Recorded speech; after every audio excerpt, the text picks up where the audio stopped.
We're here with the Hach Sension PH3 meter. This is a good meter if you keep change out your standards on a regular basis, and when you calibrate it every day. It says that you can go longer than that, but you've got the standards. It's just simpler to do it every day, and that way it doesn't get forgot. There is a reminder in the machine itself, but it doesn't take that long, and it's better just for your own peace of mind that you know that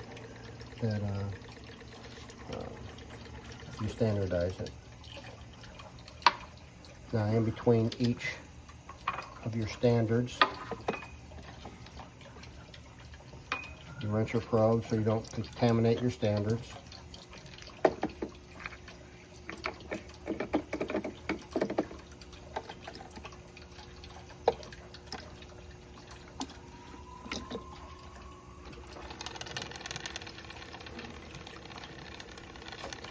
The probe is once a year to be replaced, and they frequently go longer than that, but the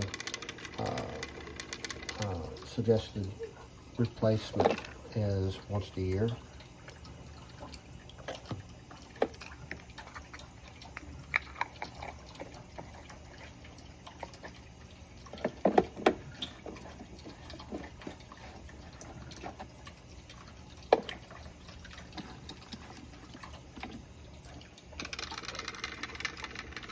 Now here is the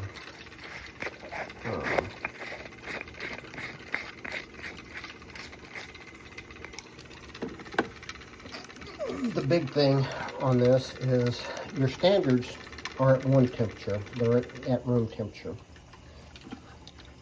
Whatever your sample comes from,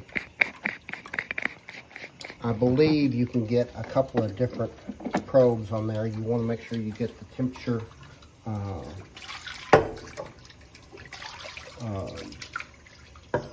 compensating probe, because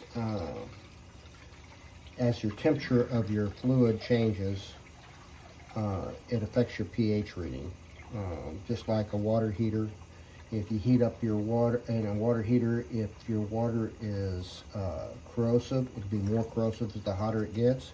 If it's scaling, it'll be more scaling the hotter it gets. So it definitely affects your pH reading. So when you take your reading, you want to make sure that you leave it in your solution long enough that the probe has come to the same temperature as your sample.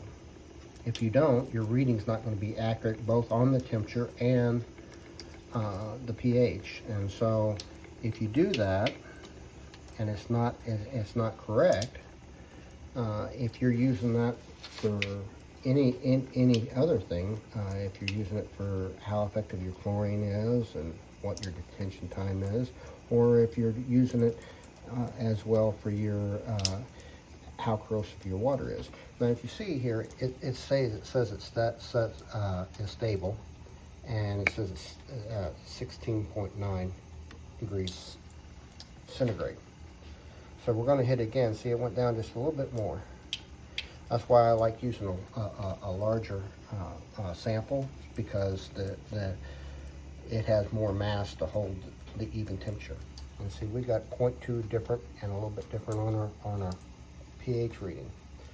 So always make sure you let that probe get to the temperature, especially if the water or your sample is a lot colder or a lot hotter than your room temperature, or either that, or you could chill your standards so that you get an accurate reading. That way you're pre-chilling your